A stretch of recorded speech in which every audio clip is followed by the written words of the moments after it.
Okay. I'm Jack Schmidt, and I work here, and I'm going to talk a little bit about what I do, and it feels a little presumptuous at this point, but this is what we all do. Okay, all right.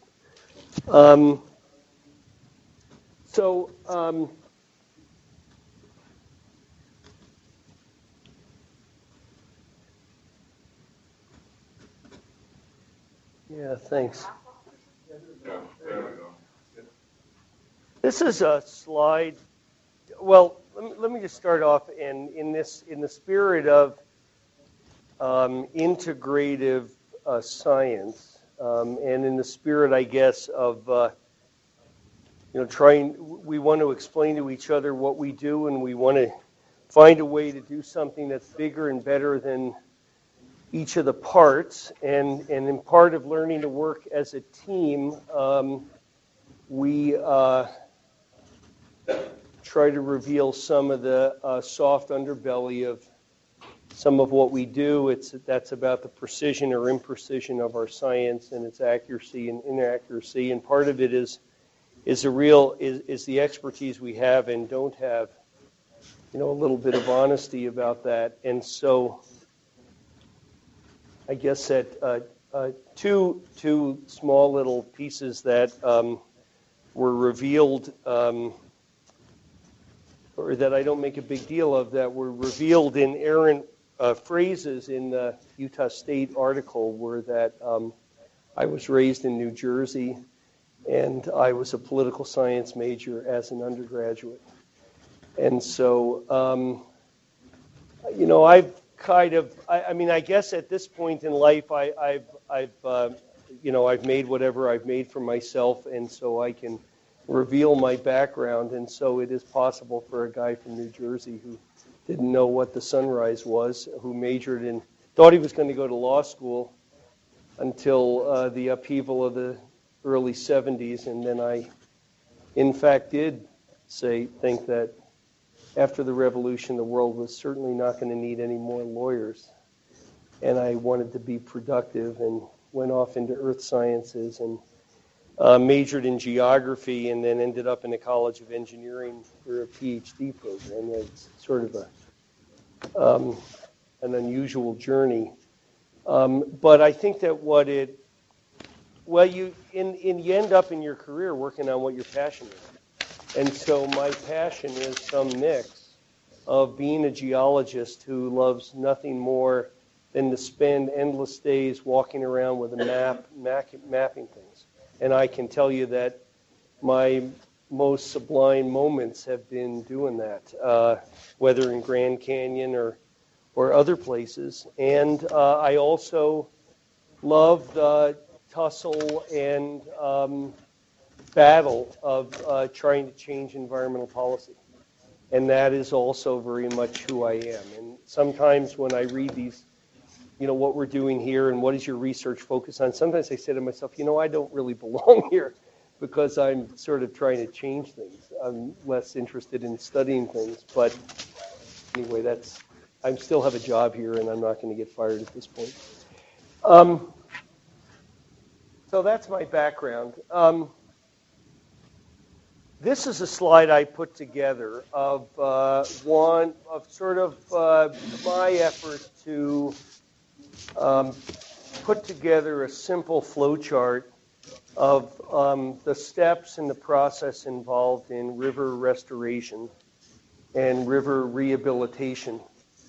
And I developed this slide and given some talks at different scientific meetings and with work groups that I participate in trying to change how the education in stream restoration proceeds.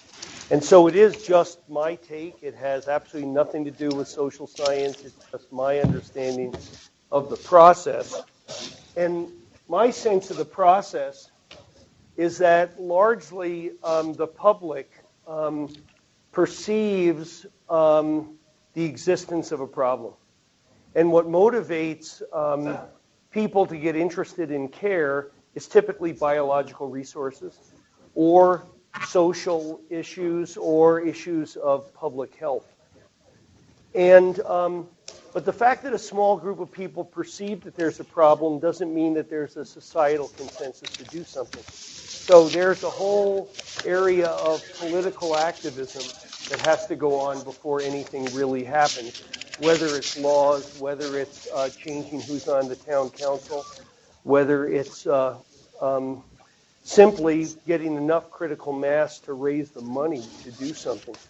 And sometimes, well, and what we all know is that the money to do things, whether it's big river rehabilitation or small stream restoration, this is its hard battle. And this is a completely different battle than the effort of academic scientists to find NSF funding. This is real people trying to find real money to do what they perceive is something to make the world a better place. Well, part and parcel of that is defining what in the world is the goal of the project. And if there's anything that Phaedra and I have learned in our work on small stream restoration is how precisely and imprecisely and sensical and nonsensical is the articulation and development of project objectives. And that's a big difference between that and deciding what to do. In a lot of cases today, we see the objectives being driven to improve or change some fish population, or maybe increase songbird population, or maybe just make a place a more of a public benefit, especially if you take a project like the Ogden River.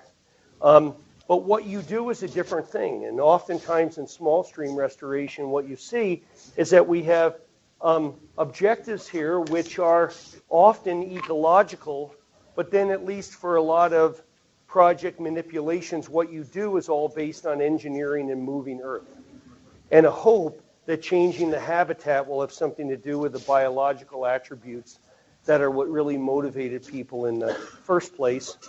And then there is the business of figuring out whether you did any good or not. And one thing that Phaedra and I have learned over time is remarkably how few agencies really care about this at all. And it is a plea of the academic sector to try to inform the process by shining the light of post-project evaluation on projects. Well, what I've tried to show is that things in my perception sort of start with biology, or start with social values, or start with human health. They typically move through a field where it's dominated by earth science and engineering. That's the doing of the thing. But then when you get out here to whether the public thinks it was worth the money or not, you go back to biology. And you say, well, are there more fish? Are there more birds? And I think that to do better, to involve science better in the process, we need to do better integrative thinking and discussion about these different fields at each of the different steps. As I'm going to talk about later, I think that a number of these issues are issues generally of public policy. Some of these are issues of better design. And so I refer to this, and we refer to this as, well, creating better tools. How to design a channel that passes sediment in an environmentally beneficial way that maintains fish habitat. That's a tool. How to limit bank erosion, how to reduce nutrients in streams. But there are other big picture issues, which are where do we work? How much do we spend? Do we spend all our money on a few places? Do we spend less money and do it on a lot of places? Is this whole business of reversing river condition something that makes sense in the United States or not? And so I've sort of been involved in both sides of this. And so I'm going to talk about the different steps and things I've been involved in. I'm going to talk partly about this work that I do that doesn't have a lot of perhaps immediate translation to this project, but it is what I do, and that's working on the large regulated rivers of the national park system. And it's a gig that I never dreamed I would ever get to do, and I consider myself very blessed to be able to work in all of these places, which are field areas. And the thing that is challenging from a policy standpoint is that in each of these cases, these rivers are icons of their respective national parks. And in each case, these rivers are heavily regulated by the water infrastructure of those watersheds. And so in no case is the river you see an unregulated wild river. And yet they're the centerpiece of park units whose system mandates preserve and protect unimpaired for future generations. And so that is a mandate of the national park system. And it's sort of the classic challenge we have of we want to pretend as Americans that we can have it all. That we can pretend to have parks where park visitors don't think that there's any impact of human society, and yet these are amongst the most heavily regulated rivers on the continent. And so these are the locations of some of the places I'm going to talk about: Big Bend Dinosaur, San Rafael River, Grand Canyon, Snake River. I'll also talk about another. Well, again, to go back to what motivates these studies, what motivates people to be interested? In the case of our work on the Snake River in Grand Teton National Park, it's the transformation of the riparian ecosystem is what actually motivated the park to give a call. It's what motivates citizens to care. And in this case, it's a transformation of a cottonwood riparian forest community to a climax stage conifer community that doesn't get any regular disturbances. And the assumption was that the existence and operations of Jackson Lake Dam had to be the cause of that. But the original concern was transformation of the riparian ecosystem. In the case of Big Bend, it's, yeah.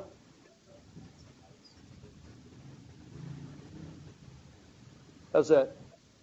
All right. In the case of the Rio Grande in Big Bend, this is Texas here, this is Chihuahua here. The river has shrunk to maybe half of its size. And the question is, what kind of a river ecosystem can we have? What's our management objective in what is now the centerpiece of a joint U.S.-Mexican effort to create one of the largest binational conservation area in the planet, or in the continent outside of the Alaska-Yukon border. In the case of Grand Canyon, the concern is the loss of alluvial deposits and the erosion of sandbars that are valued recreational resources and a fundamental attribute of the river landscape. Other things that I'm involved in are mandated by Federal Reserve water rights, especially. And the last thing is, these projects that fund much of my work and fund many projects over the years by the Water Lab are consuming a heck of a lot of money. And we're investing a lot of money in this country to try to reverse what we perceive are undesirable conditions. And I find myself asking, can this game go on? Is this wise public policy? Does this make sense as a way to spend taxpayer money? And so I find myself increasingly involved in trying to inform this discussion. This is how I think about the science that I do.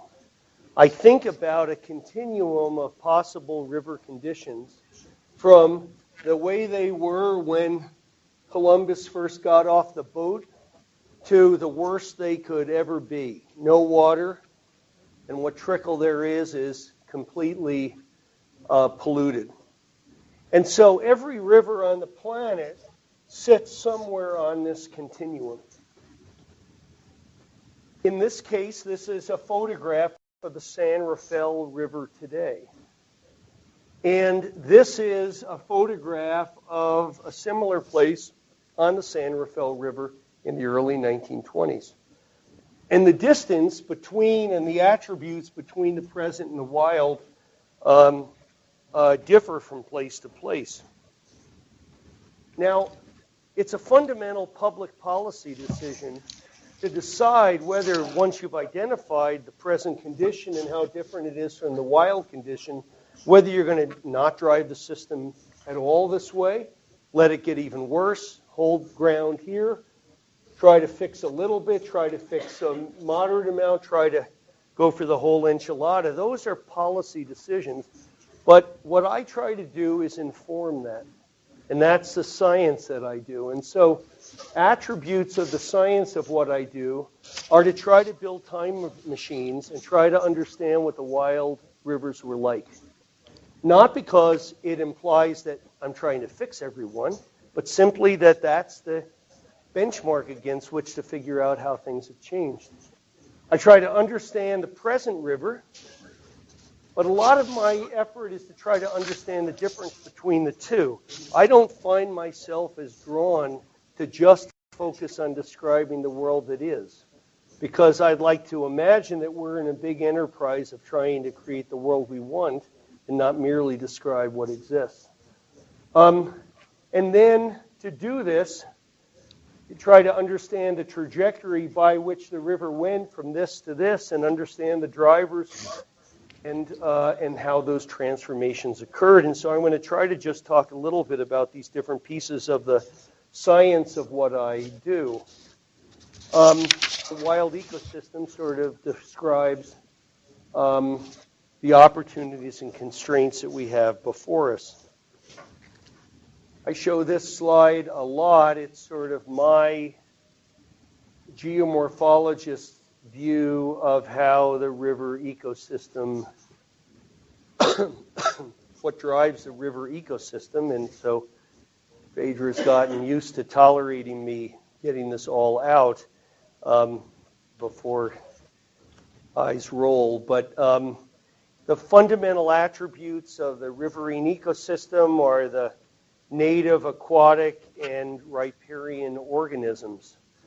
And their attributes, I got another slide which has got temperature on it and water quality. I apologize. Well, the attributes of the native ecosystem are determined by the temperature, the water quality, the local site land use.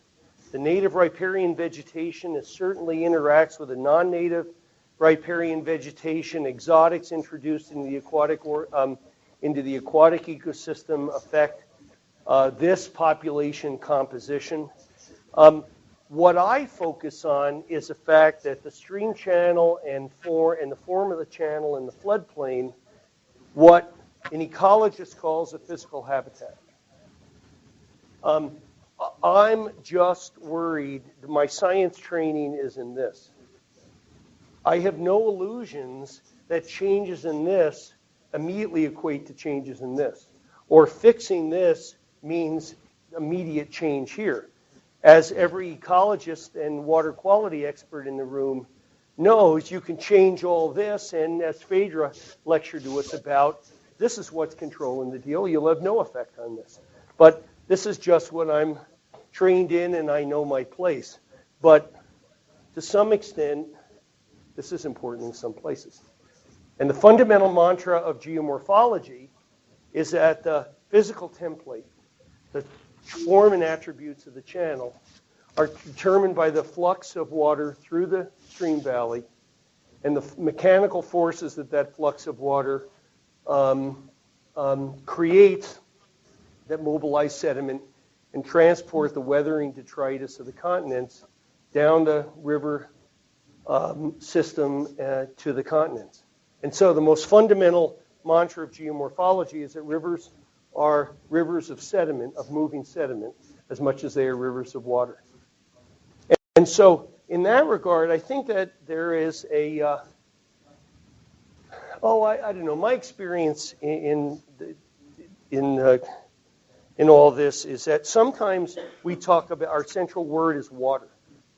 And sometimes we use the word water in two different ways. Water as if it's water in a river, but the other one is water as a commodity. And I've been to big Colorado River meetings, and half the people are just talking right past each other because the lawyers and the economists, people working in the cities, they're all talking about water like it's a commodity. It's just a jar of water.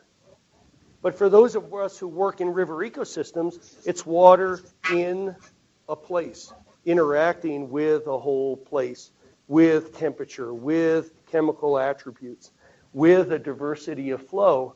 And I think that if our central theme is water as rivers, that's different from water as conduit, as rivers as water as a commodity. And it's just something to think about.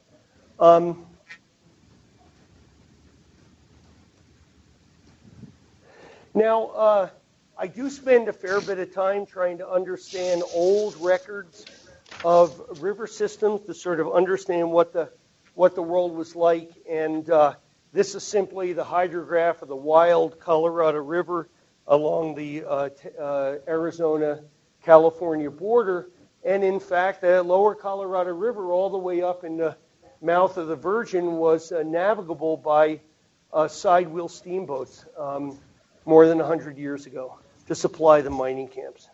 And this is a river that you could walk across in places today. And we're never going to restore this, but I don't see any reason not to acknowledge how we've transformed the continent and to keep this message in front of the citizen.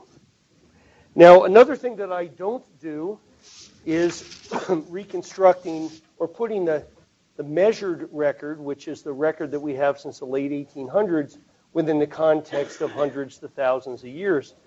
And these are time series records for parts of the Rio Grande and the Colorado done by tree ring scientists at other universities. Tammy Rittenauer, Roger Kellgren, and others here at Utah State are trying to develop similar records for the Bear River Range and for streams in the Bear River Range.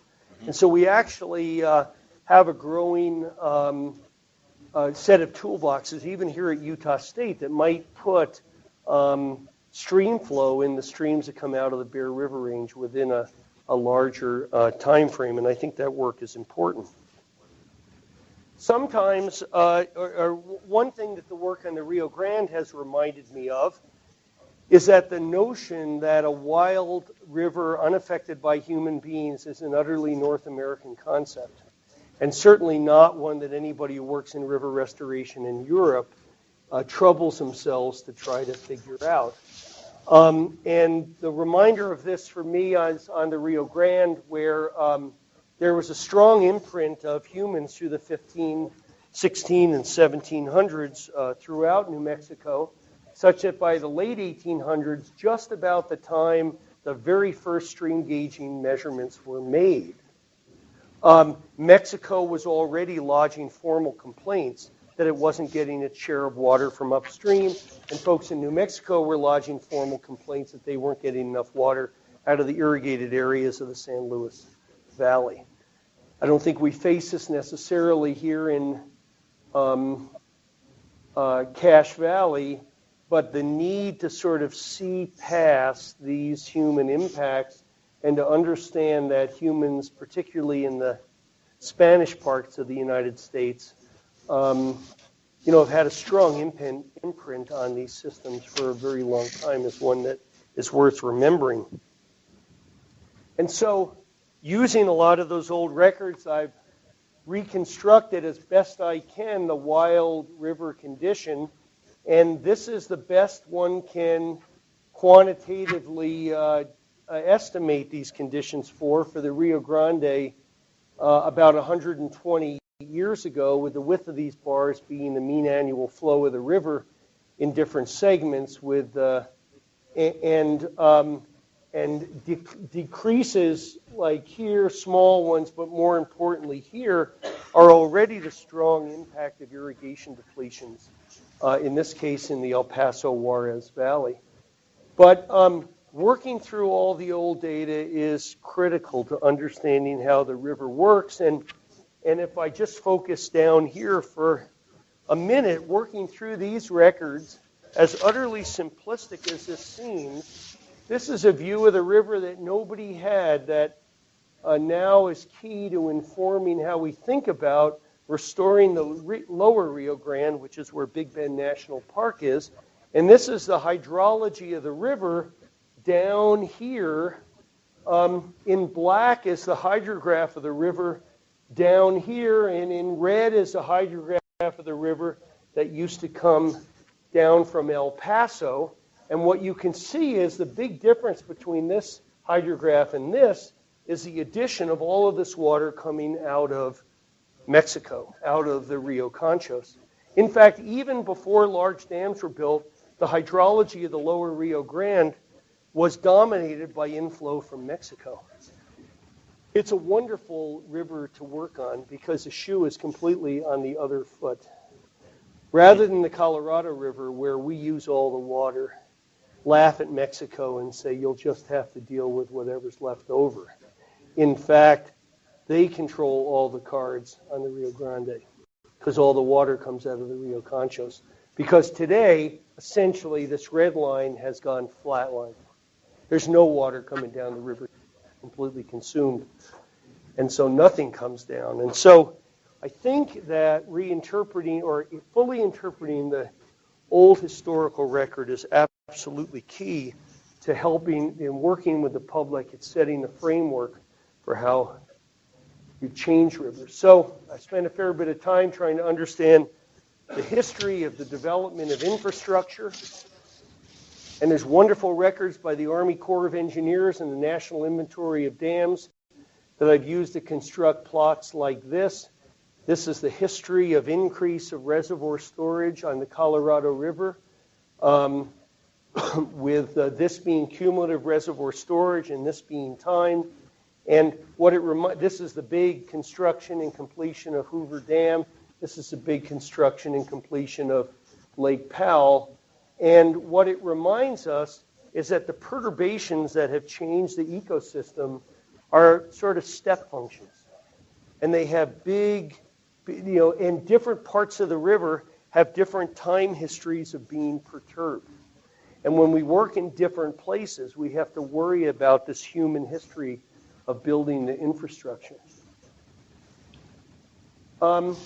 So back to this plot. In red are the major processes that get affected by large water development. The alteration of the flow regime, the trapping of sediment, the longitudinal disconnection of the river network, and the alteration and complete change in water temperature. These changes in turn cause habitat changes that may or may not be significant to the native ecosystem. And then the direct change in the flow regime has its own potential to change both the aquatic and riparian ecosystem. And so I try to understand these interactions. One thing I've learned is that you do all this science and place sure matters. These are the relative changes in the annual hydrograph at 3 different gauging stations on the San Juan, Colorado, and Green River. In blue is essentially the wild hydrology, and in yellow is the regulated hydrology. And you can see that in the upper basin, the effect of dams has been to decrease the peak flows and increase the base flows. A pretty standard impact of dams where there are no big diversions. And so when we talk about the effects of dams on flow regimes, we always distinguish between the ecological effects of increasing the base flows versus the ecological effects of decreasing the flood flows. But why is this the pattern? This is the pattern because the senior water rights are held by the Imperial Valley, Southern California, and the political power of central and southern Arizona, which guarantees that the water stays in the river. And so the total mass of water essentially isn't much depleted. Yeah?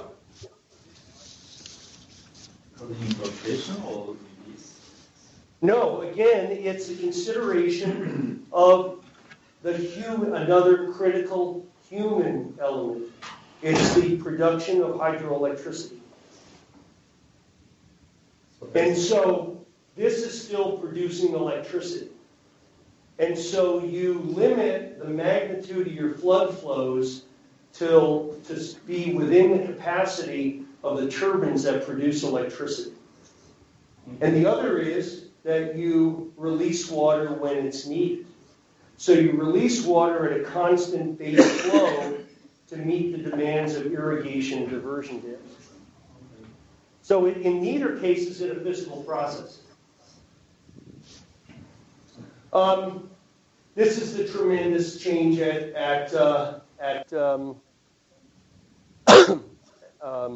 Glen Canyon. Now, in contrast, if we look at the wild hydrology of the Rio Grande and we look at how it's changed, there's less water in the system in the 1930s, and then this is the modern river today. This decrease is simply the increasing demand and withdrawal of water by people for agriculture and communities. And the biggest change that have occurred down here in the Big Bend is that the Mexicans are now using nearly all of their water. At the same time, we fully use water out of the northern branch such that this water is only irrigation return flow. And so, but the problem in finding the options for the future and for solving the problems of the Rio Grande is that the big consumers of water are here or down here in Chihuahua. They're upstream of this great international ecological treasure. And so what we do to protect this place is a whole different deal than what we do to protect Grand Canyon or the rivers of the upper Colorado River Basin. Because in those rivers, they're basically insulated from climate change because the water's going to keep heading to LA in the Imperial Valley. And so place and geography matters a lot. A lot of what I do is focused on sediment, and so I just want to show a famous diagram from the 1950s.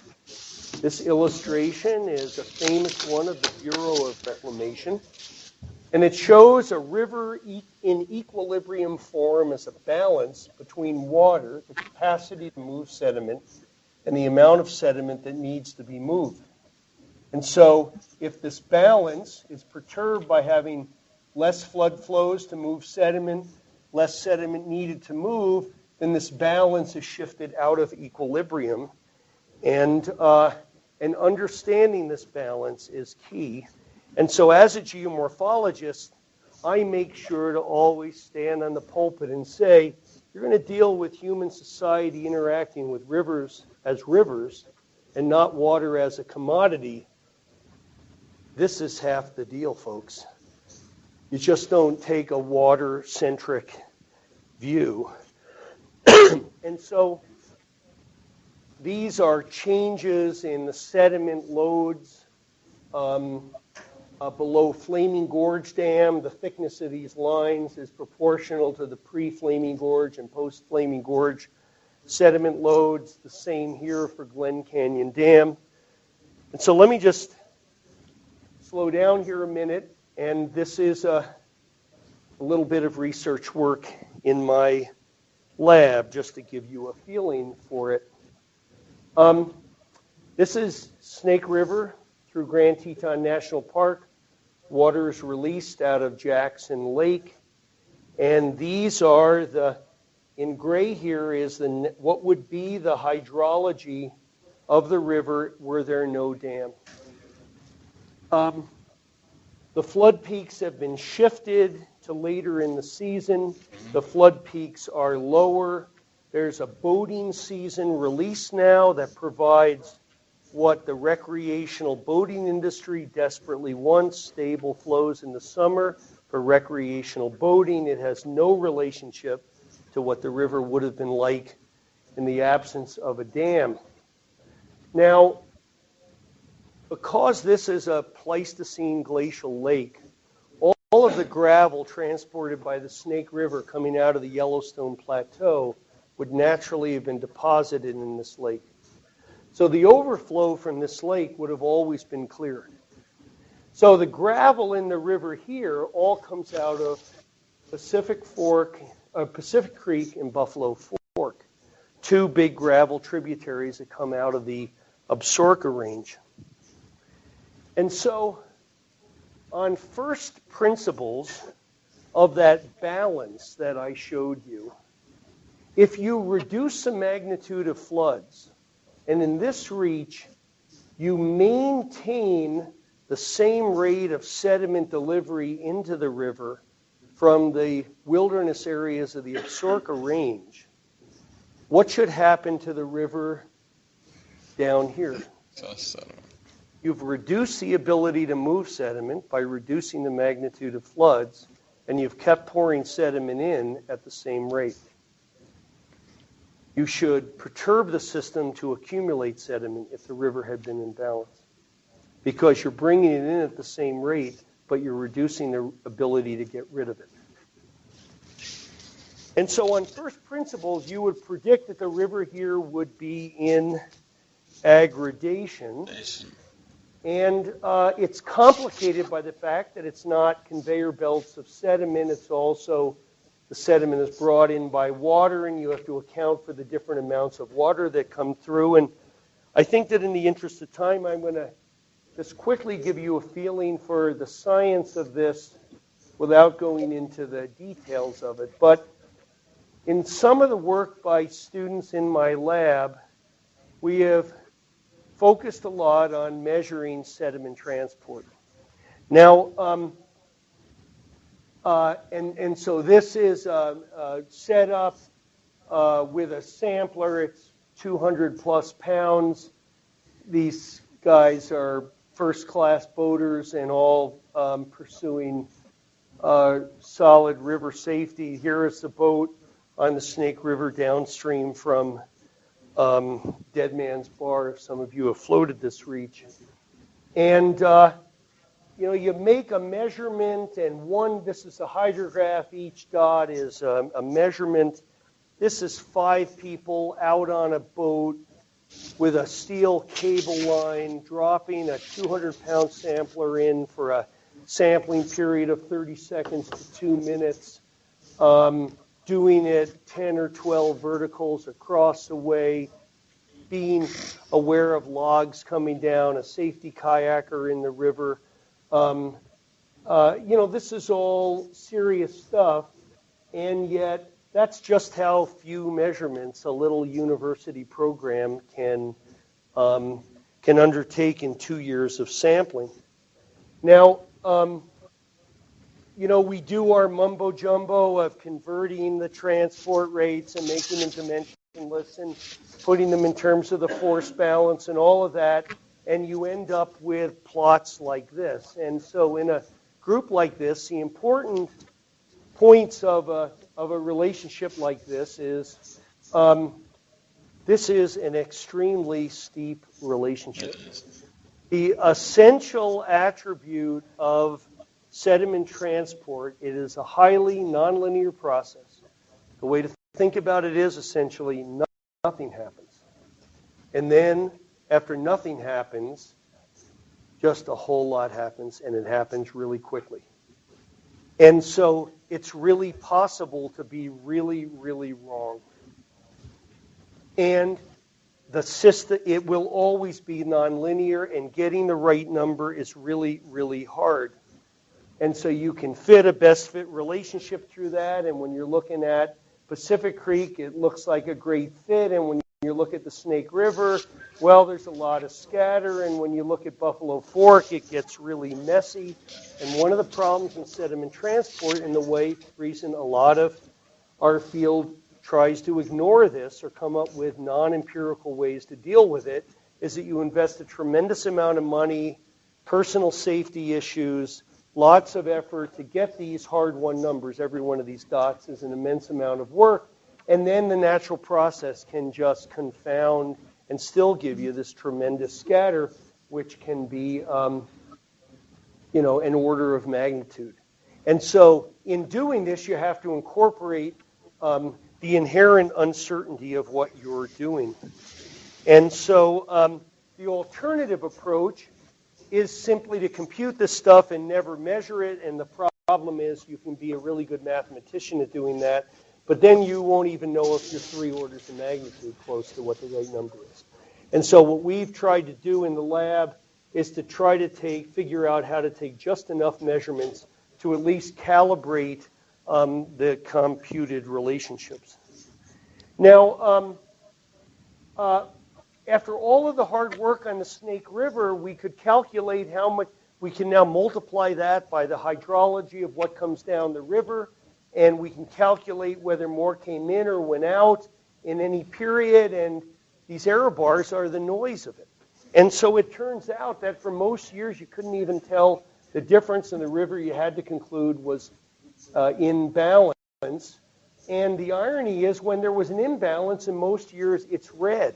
The river's getting rid of more sediment than it's bringing in. The river is actually evacuating sediment. And I just said on first principles, the river was actually accumulating sediment. Well, there's a reason and a twist to it. But my basic message is that story holds up. And there are times when it's absolutely essential to make these calculations. I want to just take a second and show a similar study done on the Cub River tributary to the Logan River here in Cache Valley. This work was funded by the Forest Service to evaluate the effects of 3 irrigation diversions on the ecosystem health of the Cub River. So these are the 3 irrigation diversions. And so given our strategy, we did 2 things. We had a USGS gauge that had not operated since 1984. We paid the USGS to reactivate the gauge for a number of years. Then we measured stream flow downstream of each other irrigation canal. We worked with the irrigation companies to give us their diversion information. And then we measured sediment transport above the diversion and downstream of each of the other diversions to look at the sediment. Because if you understand a river, you've got to understand the flux of sediment as well as the flux of water. And so then we built footbridges across the river, and we established this on a river that you can wade. Then you can set up these traps. You don't have to have a boat out in the river. And we can put these traps out for an hour and catch how much gravel the river transports. And then you can take a unit amount of, a length of time and calculate the flux of bed material. And we did this for 2 years. We lived in the forest ranger stations up the Cub River, and I employed a number of students to do this work. And so we then also calculated the hydrology in black as it exited the forest boundary and then was progressively diverted by the irrigation system. And we measured sediment transport all the time for 2 years. And what we found is that with modern operations of the irrigation system, the width of this black line is the gravel transport in the Forest Service above the gauge in the first diversion. And in these declining widths of the line is that the gravel stalls out in the river channel because you take the floodwaters out and you reduce the capacity to transport sediment downstream. And so not only is there an issue about irrigation effects on the water regime, but you're affecting the flux of sediment, which brings with it changes in the ecosystem. Beth? Would the river change drastically as you go from the top to the bottom?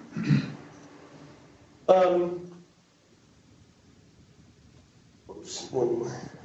So this is a RTK, a longitudinal profile of the river over a 17-kilometer length. We walk about 20 kilometers of the river. So is that what you just showed in terms of? Yeah, so this is the lower diversion. This is the middle diversion. Okay. I apologize, it is steeper upstream, so there is a flattening. But this lower diversion has induced its own local scale bed incision.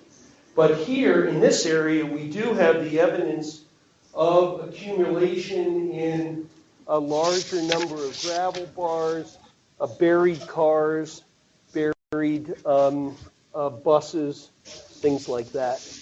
And then further downstream below the this, you go from a reach of incision to a reach of aggregation. So I think that in the interest of time, I guess what I'm trying to say is you can measure this stuff and sediment matters. Okay, and there's local effects and all of this, and you can take photographs and describe how the world has changed, and the world has changed, by goodness, in a lot of places. Close your eyes for a minute. Everybody close your eyes.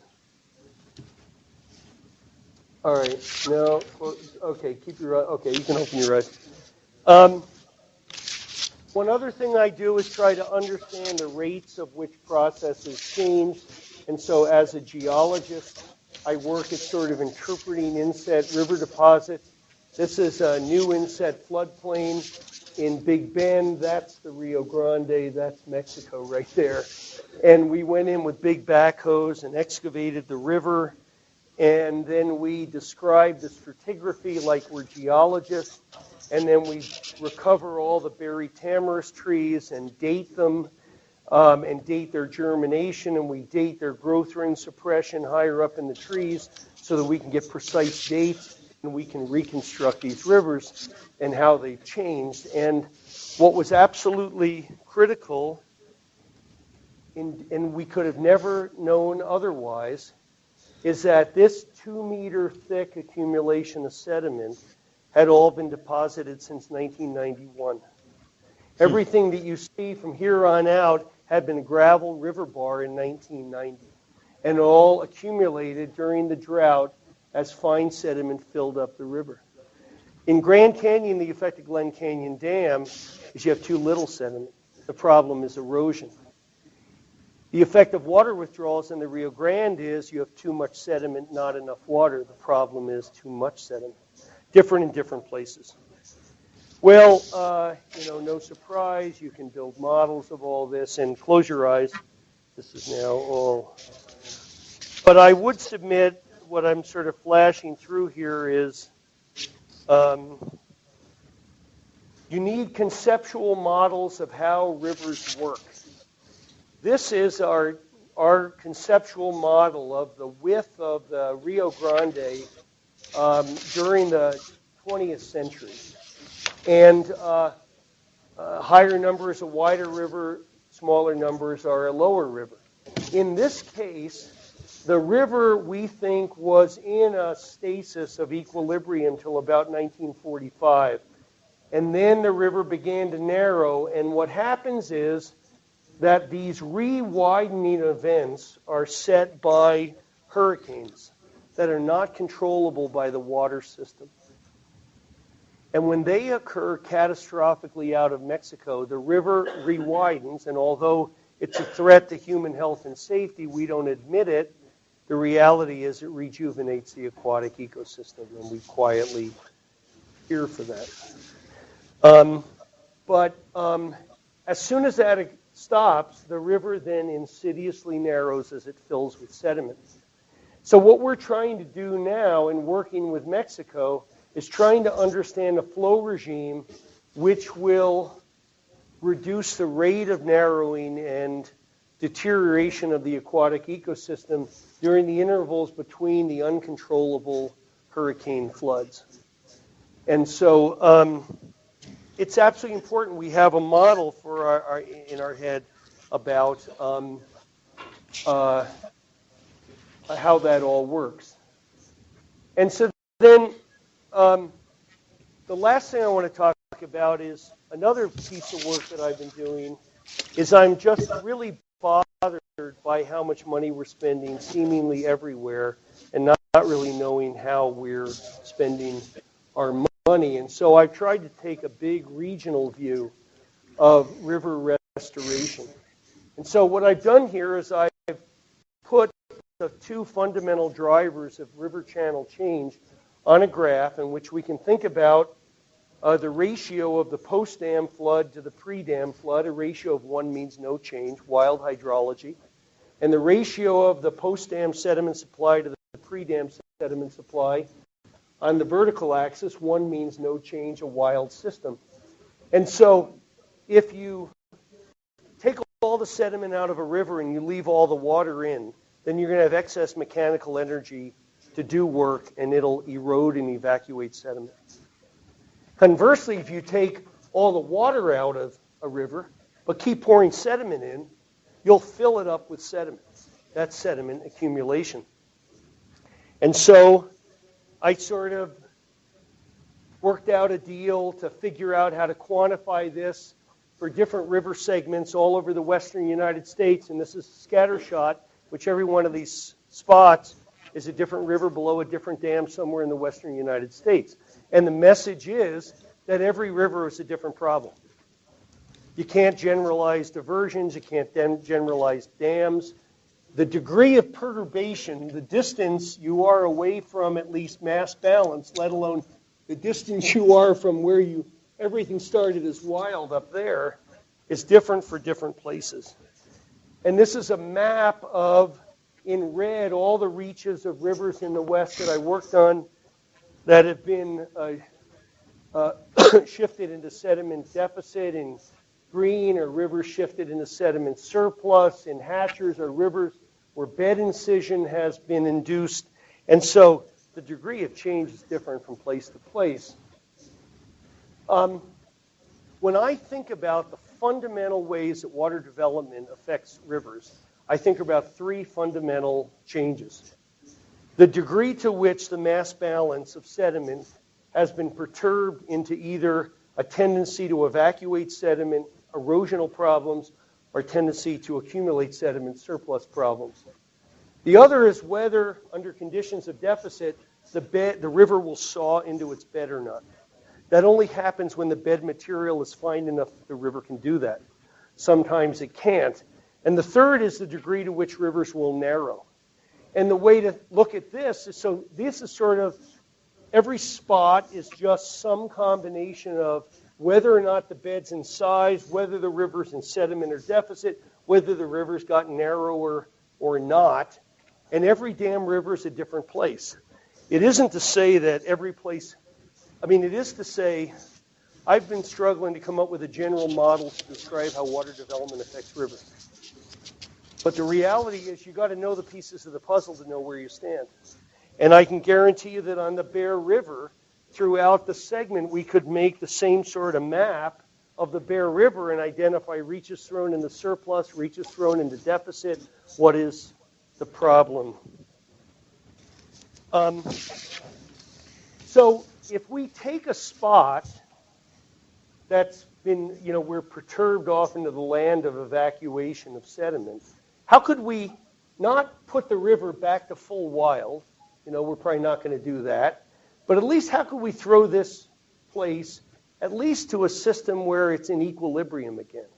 And maybe that we could argue that there are ecological benefits to that.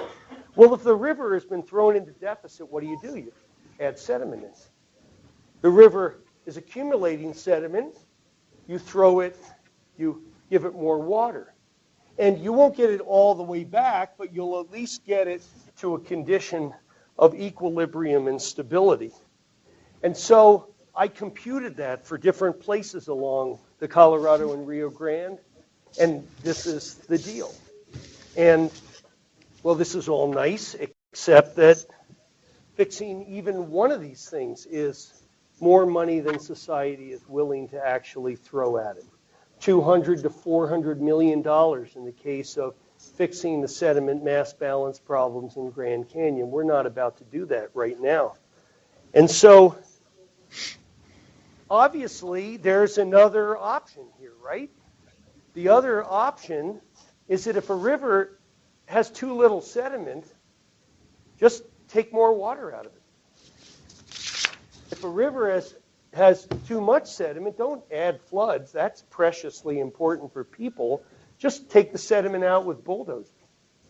But at least in this simple construct, what that does is it drives us to mass balance equilibrium, but it drives us to the mini-me rivers. It doesn't drive us to the wild rivers. And the way I think about it is, well, we can't fix everything. We're going to have to decide what battles to fight. And a challenge in ecology is the fact that we get to have designer rivers. We're going to be forced to because we're going to have humans in the planet. And so we have to articulate our deal so that we can say what kind of a smaller river is acceptable.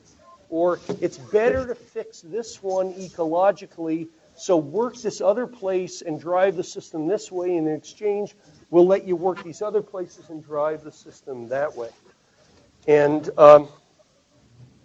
so instead we spend a heck of a lot of money in Grand Canyon, we don't really fix the problem. We have high publicity floods, and I get attention, and it doesn't ever fix the problem.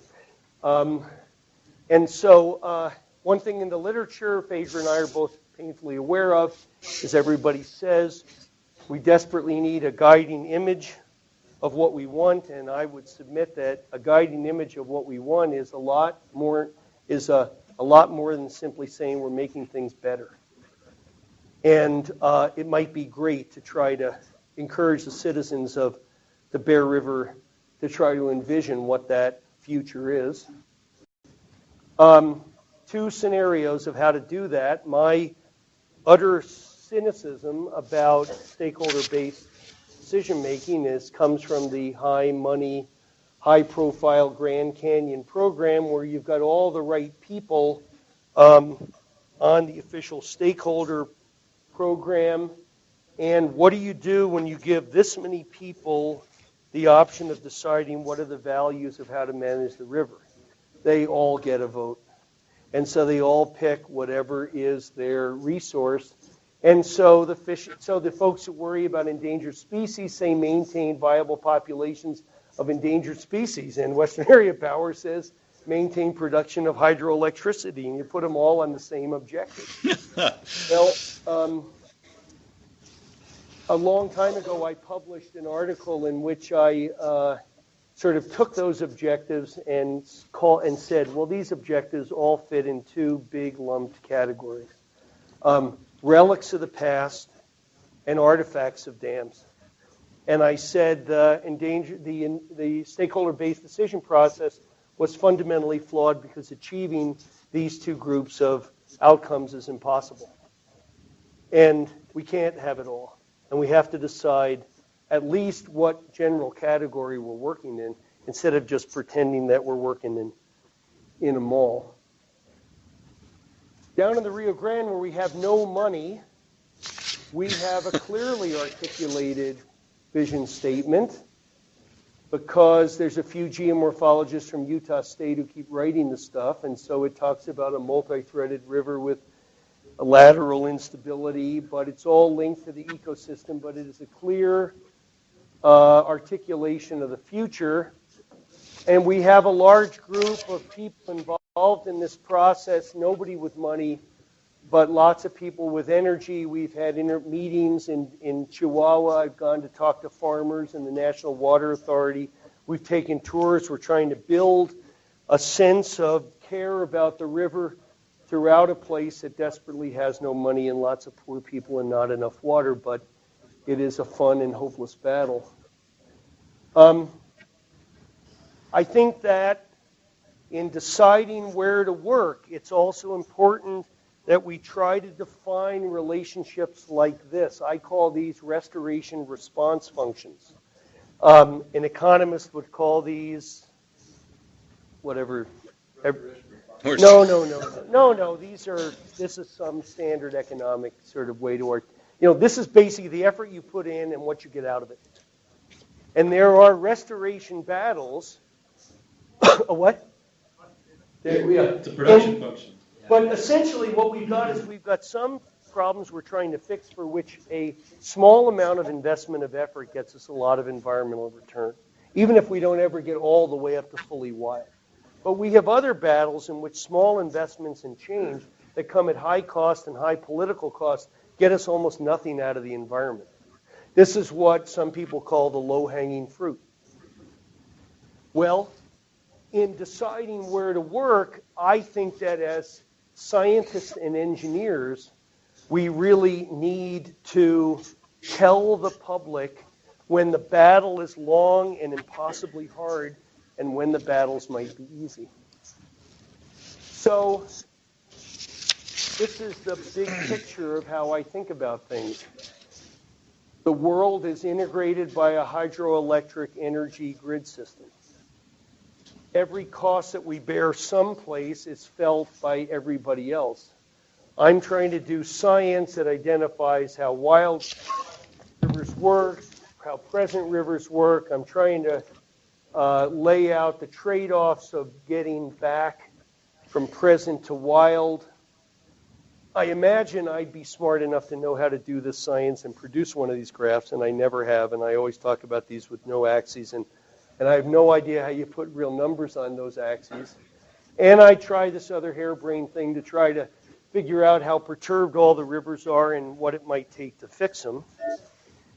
And of course, solving those different pieces of the puzzle would be hard enough, but this is simply a graph cut out of Barnett and Pierce's plot of the effect of climate change on the probability that Lake Mead and Lake Powell will go dry sometime in the 21st century.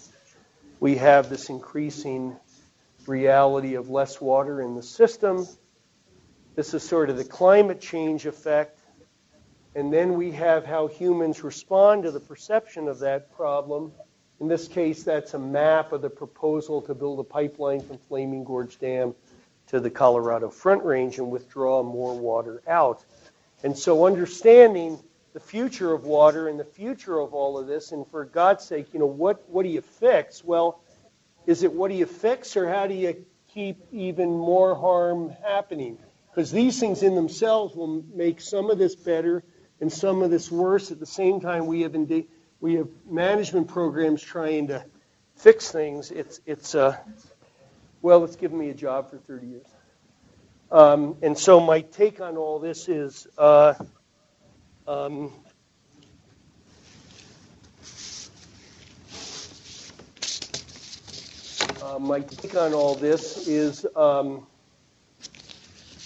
I think that we can have whatever kind of rivers we want.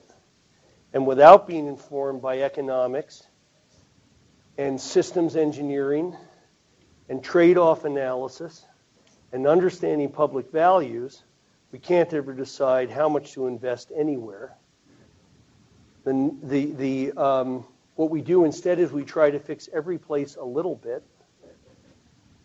And I'm not sure that's the best way to go. I think we need an ecology that either authoritatively demonstrates why mini-me rivers are a hopeless fraud and should not be attempted, or whether in fact this is the way we're going to have to frame our science at saying this is what you get out of a river that works this way instead of that way. And guys like me who hold on to these images of old photos of what the rivers were like 120 years ago are not going to get anywhere unless somebody in ecology tells us that those kinds of rivers we absolutely need to have a few places, even if it means we need to dismantle part of the water infrastructure. And at this point, I just remain holding on to a dream, but I don't have any ecological backup, so I just show the pictures. Thanks for listening.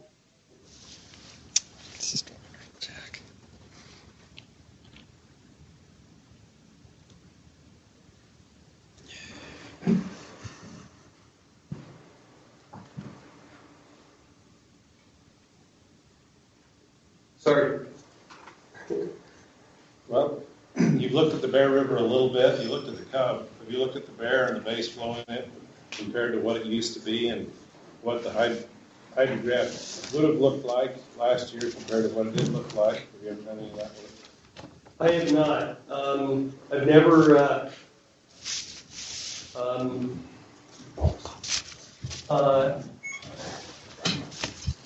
I've never had the opportunity or been asked to be involved involved in anything having to do with the Bear River, and so I haven't. The Cub River I worked on simply because it was close to Logan, and I tried to work on a place that nobody cared. Well, in the sense that we're working with diversion records. You know, we were in irrigation canals taking measurements. If that was any hint of a water rights battle at the time, we could never have sold that project to the locals. But everybody worked with us because we were doing harmless. We were harmless. I would say that, you know, actually there's one other truism of geomorphology that I didn't say. Even where the vast majority of the sediment being transported by the river is mud, the river scales its habitat and the river scales its width to the amount of coarse bed material that it transports. So the reason why geomorphologists focus on bed material transport, gravel transport, sand transport, is it's a movement of the bedload material that the river scales. So the mud transport that Dave Stevens talked about and that Jeff talked about and all, that's critical to understanding things like mud loading to Cutler Reservoir. But it's not, but that doesn't answer the question of whether the physical habitat structure of the river changes. That's related to the flux of coarse material. You know, Is that like 1 millimeter, or what's your threshold? Well, it depends.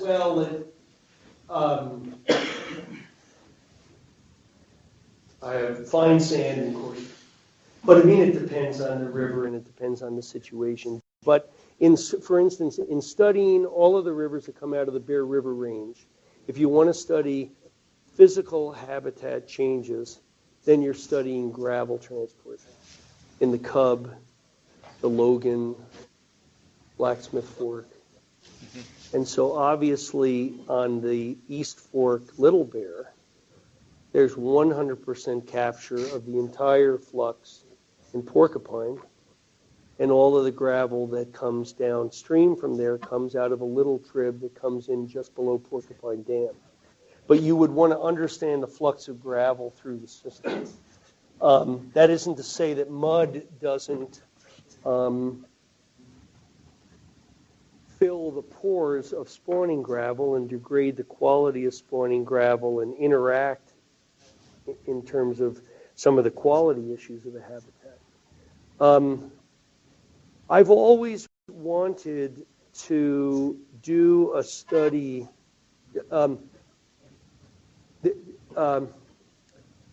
The gauging stations of the U.S. Geological Survey essentially represent time machines. They were established in some cases a century ago. Photographs were taken at those places a century ago. And we have, and essentially every time someone went out and made a measurement, we can reconstruct what that channel was like, and we can reconstruct also where it was height-wise. And so Phaedra knows this. On the San Rafael, we've put together a history that goes back 100 years for how the San Rafael has changed and incised its bed. That's never been done on the Bear. Given all of the water development, it would be a fascinating tale to go back to the oldest records, reclaim all from archives, all of the old measurement sites, reoccupy them today, tell the story of the transformation of the river, tell the story, for the Bear. I mean, I only know it because I've canoed and floated it, not as a scientist. To have a sense of where the gravelly reaches are, where it goes to just fines. I have no sense of how that's changed over time. But if you grade and fill a river, these flat gradient rivers, Phaedra and I have talked about this many times, so many of the West rivers were high width depth ratio rivers. And with water extraction and sediment trapping, the rivers have become narrower and lower width depth ratios, and they look more like irrigation canals.